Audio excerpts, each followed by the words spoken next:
Segundo Congreso Virtual Internacional de Educación Ambiental.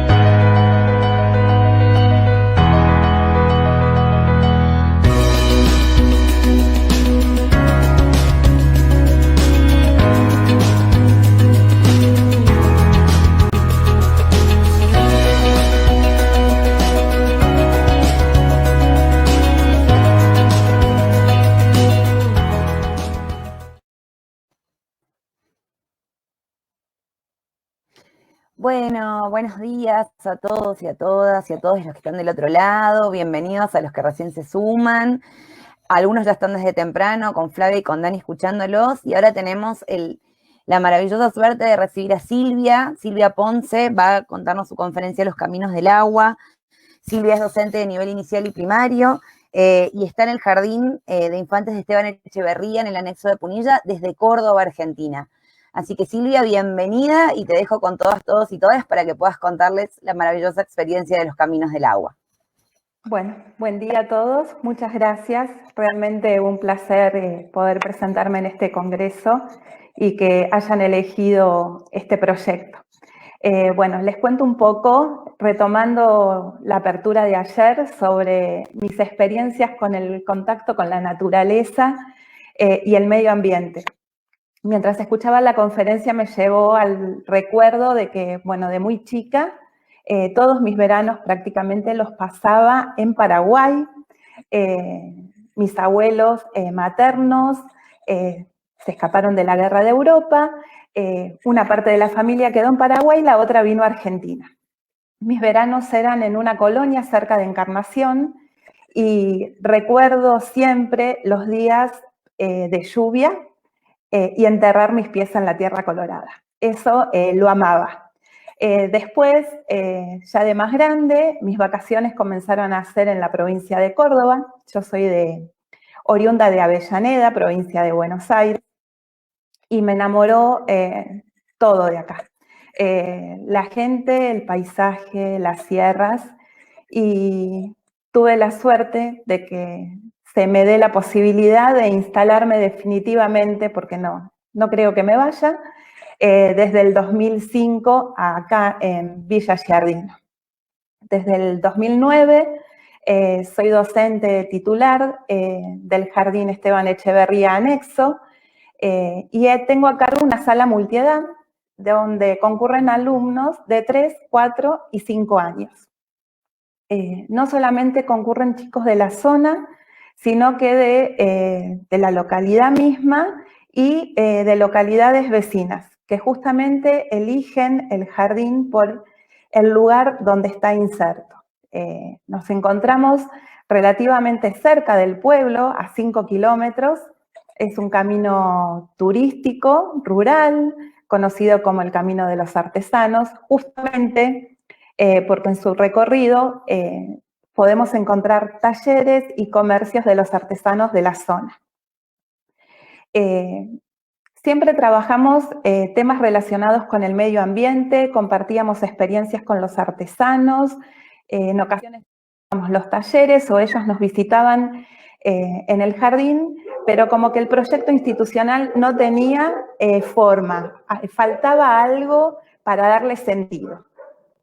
Un día del año 2016 estábamos preparados para festejar el Día de los Jardines de Infantes, que es el 28 de mayo. Habíamos organizado con las mamás de Cooperadora todo. Teníamos castillo inflable, metegol, merienda, pero el tiempo nos jugó una mala pasada y amaneció no solamente muy frío, sino que caía agua-nieve. Teníamos todo el jardín decorado por afuera, por adentro, y hubo que hacer un cambio. En ese momento yo les presenté a mis alumnos una foto del frente del jardín. Ya habíamos trabajado por qué se festejaba el Día de los Jardines, qué significaba, la importancia para nosotros, pero por esas cosas les muestro la foto y les pregunto, ¿qué ven? Y no sabían responderme. No identificaban el jardín, no tenían idea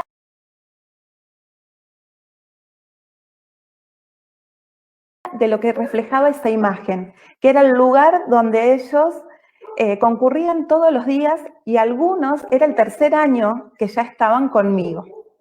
A partir de ahí me puse a analizar y a darme cuenta de que si estos nenes no miraban al lugar donde entraban, ¿qué quedaba del recorrido que hacían todos los días para llegar?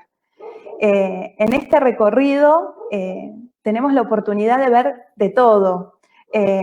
Monte nativo, cruzamos vados, más de una vez a la mañana temprano podemos ver algún zorro que se cruza por el camino, incluso había una pareja de cuis que parecía que todas las mañanas salían a vernos y ellos no veían absolutamente nada. A partir de ahí el proyecto institucional empieza a tomar forma, lo bautizamos con el nombre El camino está en tus manos y empezamos a abrirnos un poco más y a recorrer todo el entorno en el que está inserto el jardín, pero ya de una manera más profunda. Y así todos los años empezamos a hacer proyectos de investigación siempre referidos a un tema específico y con la libertad de poder tomarnos todo el tiempo necesario para enfocarnos en este proyecto. Así en el año 2019 comenzamos este proyecto, Los Caminos del Agua, que surge más que nada por un comentario diario de la cocinera del jardín. Los chicos recibían el desayuno y el almuerzo. Y mientras se lavaban las manos, la cocinera entraba con la bandeja de comida y siempre les decía que cierren bien las canillas, que no desperdicien el agua, que el agua faltaba mucho. Y bueno, este comentario me lleva a preguntarles ¿de dónde viene el agua que consumimos en el jardín? ¿Por qué la insistencia de la cocinera en que tenemos que cuidarla? Y bueno, y ahí de a poco empezamos con este proyecto, que me voy a ir guiando por acá con mi anotador para no perderme el orden cronológico de las actividades que estoy desarrollando. En un primer momento comencé a indagarles preguntas sencillas. ¿Qué era el agua? ¿Para qué la usábamos? ¿Cuáles eran sus características? ¿Por qué era importante cuidarla? Y la última pregunta, que fue la que desarrolla este proyecto de investigación, es ¿de dónde viene el agua que consumimos en el jardín?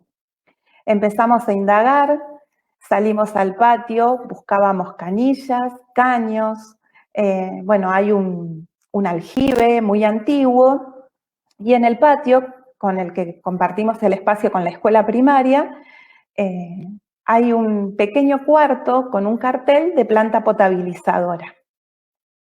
Pues empecé a ponerme en contacto con vecinos del lugar y ellos permitieron abrirnos las puertas de sus casas, de sus campos y contarnos de dónde venía el agua que consumían. Cada una de estas visitas que hicimos en total, que fueron 4, siempre con la posibilidad de incorporar a las familias. Toda aquella mamá o papá que quería compartir las salidas estaba invitado a participar de ellas. El primer lugar que recorrimos fue el vado más significativo que tenemos en el camino, el que cruzamos nosotros.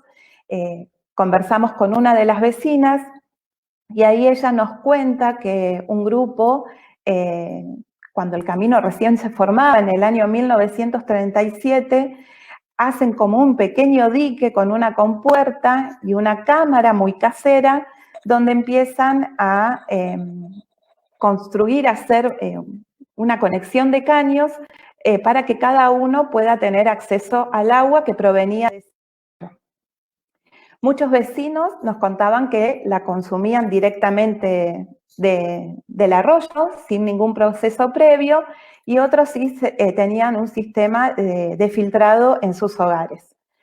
Otro vecino nos contó que aprovechando el agua del arroyo, hizo acequias en todo lo que era su parque, su huerta, para usar esta agua para el riego. Luego, otro vecino que nos invitó también a hacer el recorrido, nos contó que el agua venía de vertiente. Con cada paseo íbamos conociendo palabras nuevas que después había que también investigar un poco a ver a qué se referían con todo esto. Y bueno, otra cosa que me olvidé de contarles, que nosotros tenemos un clima que no nos favorece mucho, porque desde prácticamente el mes de abril a octubre, noviembre, no tenemos lluvias. Entonces, también muchos de estos vecinos tienen un sistema para almacenar el agua. Justamente este vecino, cuando nos mostró la vertiente, también nos mostró todos los tanques de agua para ir acumulando y hacer su reservorio para esta época de sequía.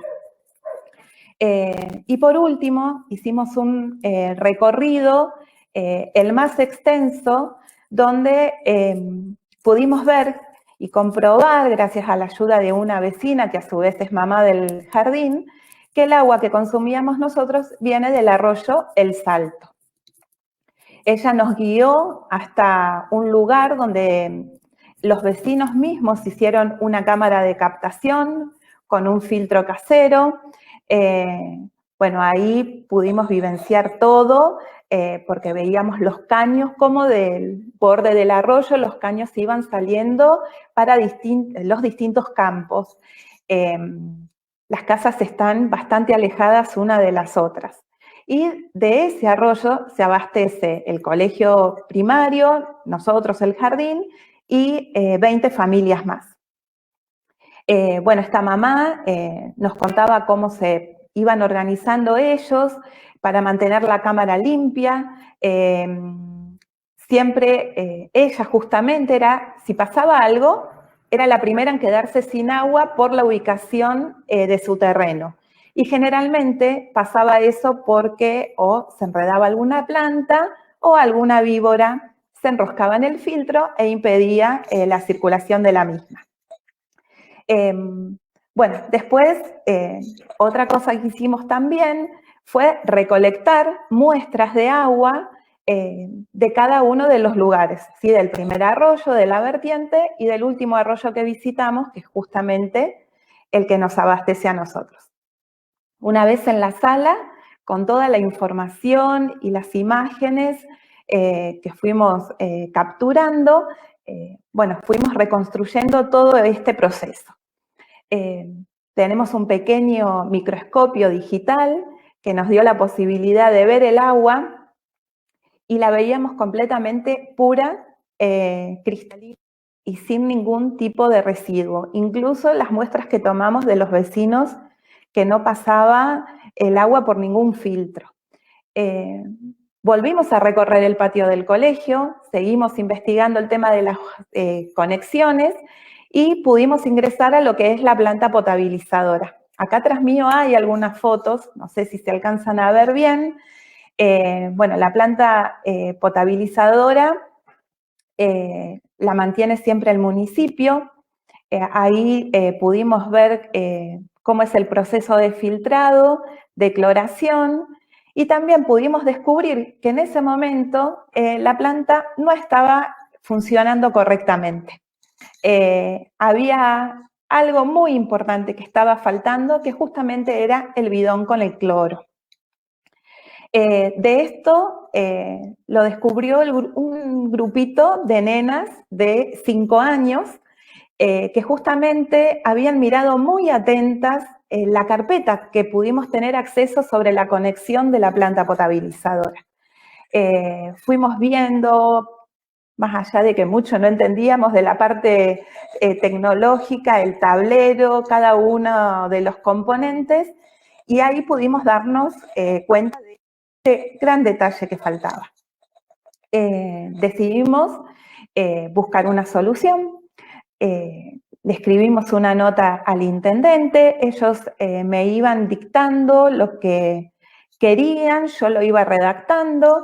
Al principio fue en una cartulina a modo de borrador, y cuando les planteé de pasar esta nota en prolijo y que cada uno la firme para hacérsela llegar al municipio, me dijeron que no, que ya estaba escrita en esa cartulina, nada formal para presentar, pero bueno, la firmaron y cartulina en mano pudimos presentar la nota en el municipio y a los pocos días este tema se solucionó y la planta comenzó a funcionar correctamente.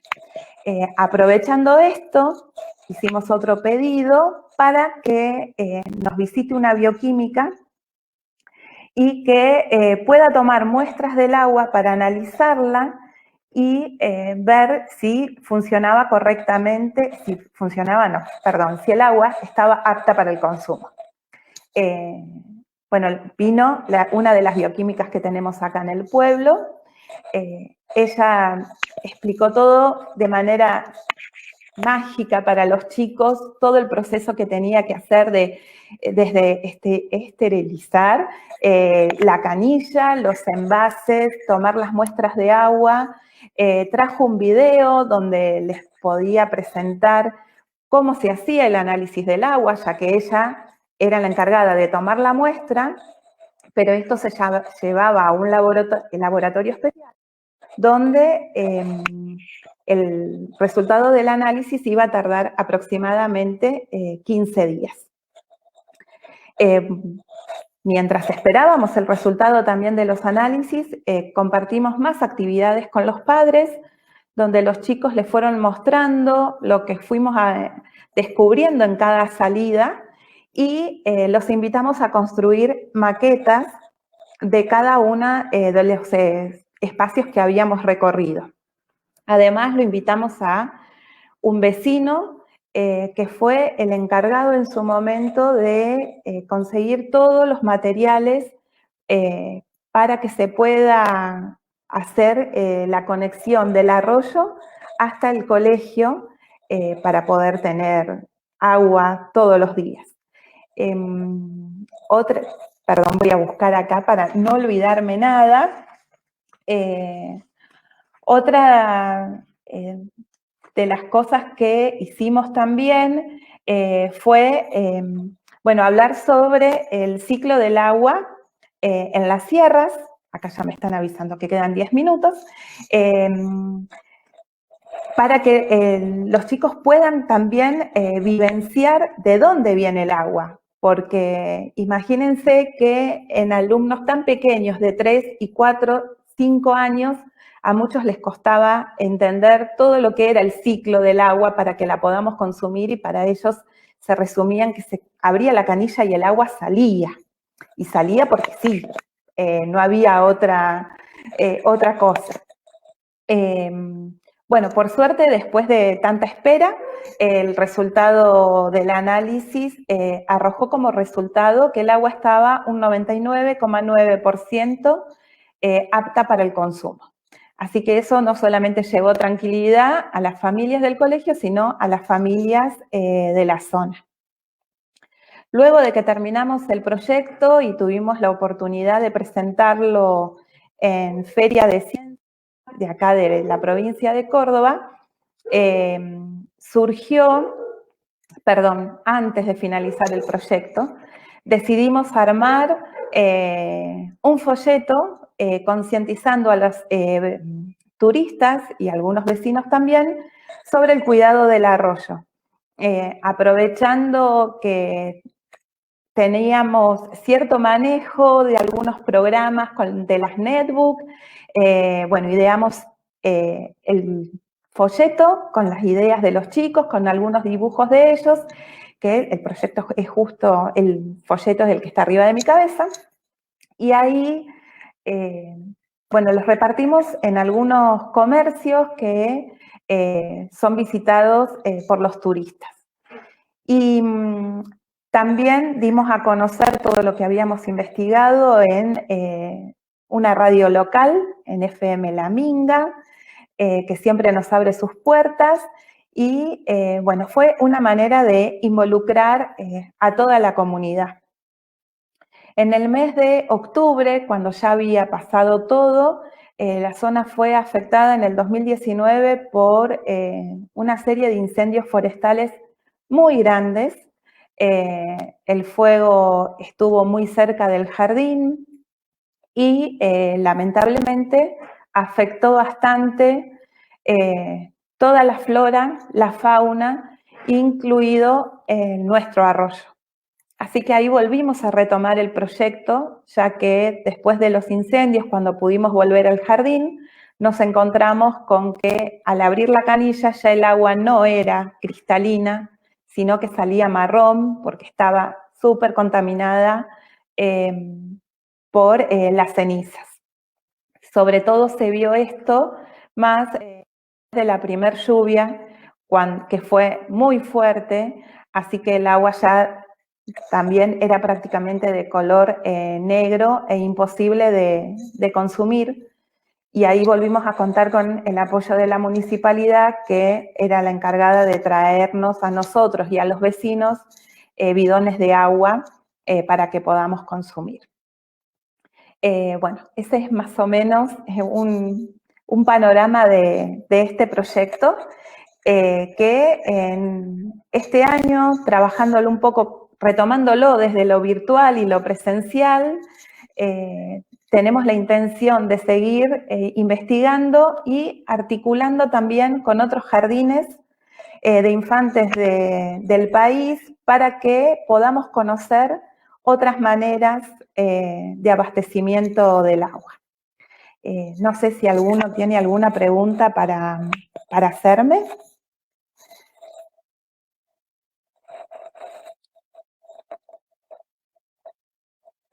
Yo de acá no veo nada, no sé si habrá alguna pregunta que se me haya escapado. Sí. Mira, por ahora todos son comentarios muy maravillosos.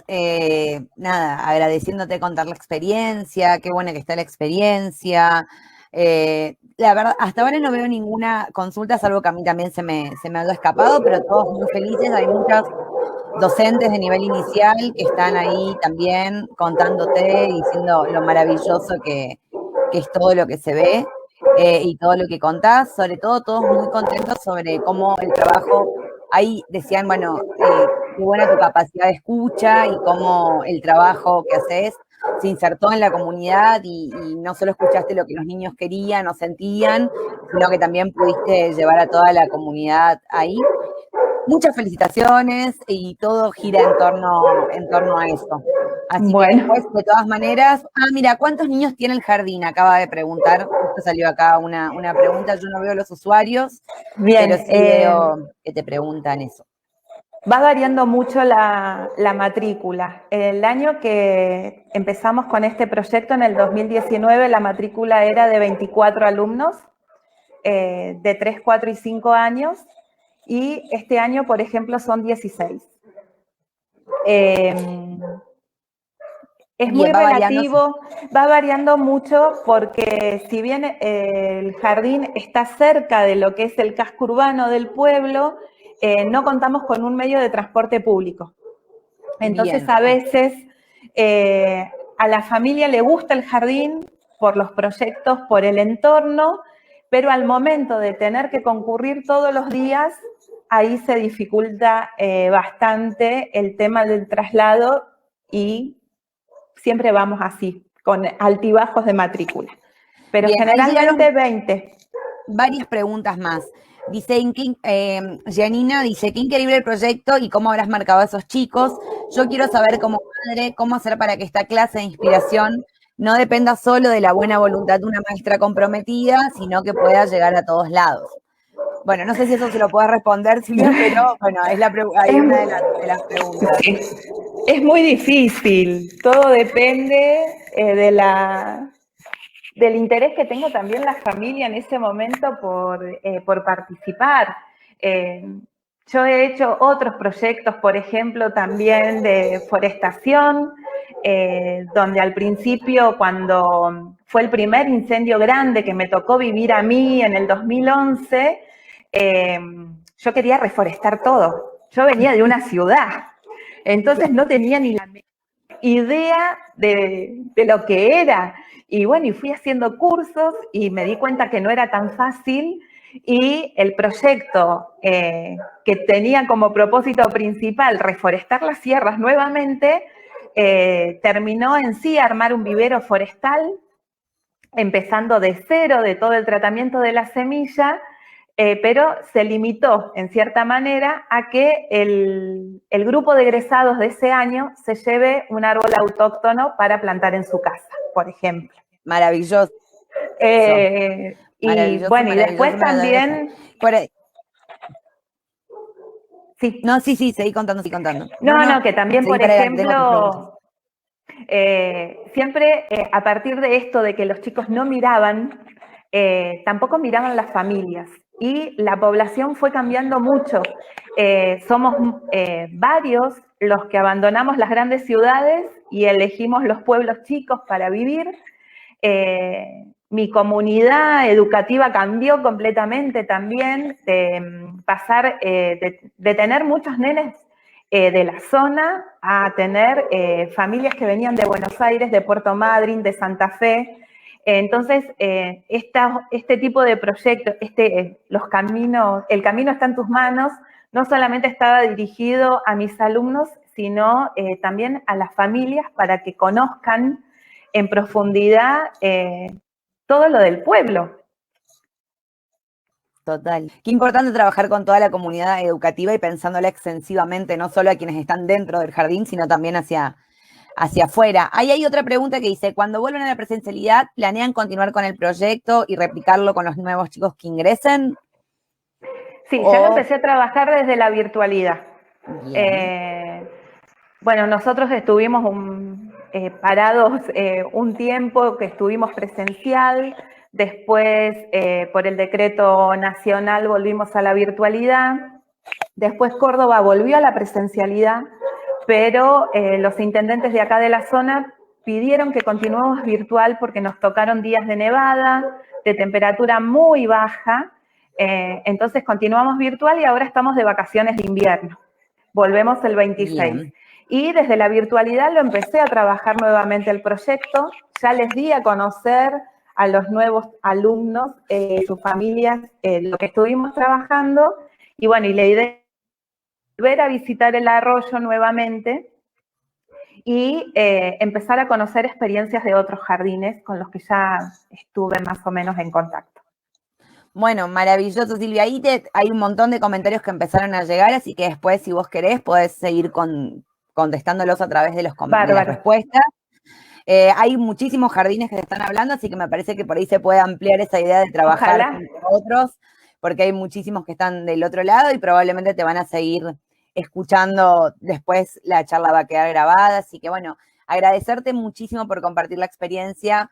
Desde que la leímos cuando presentaste el proyecto nos pareció maravillosa, realmente es un trabajo que, esto que decíamos, que se inserta en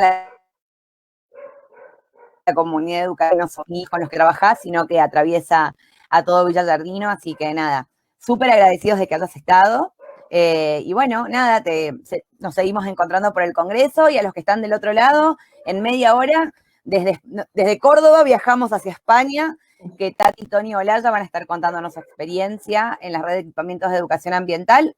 Así que por nuestra parte te despedimos. Si querés decir algo más, Silvia, este es el momento, y si no, nos seguimos leyendo. Simplemente agradecerles por esta oportunidad y bueno, un orgullo para mí que les haya gustado y nada, infinitas gracias por esto. Te mandamos un abrazo gigante. Gracias, igualmente. Y nos encontramos con todos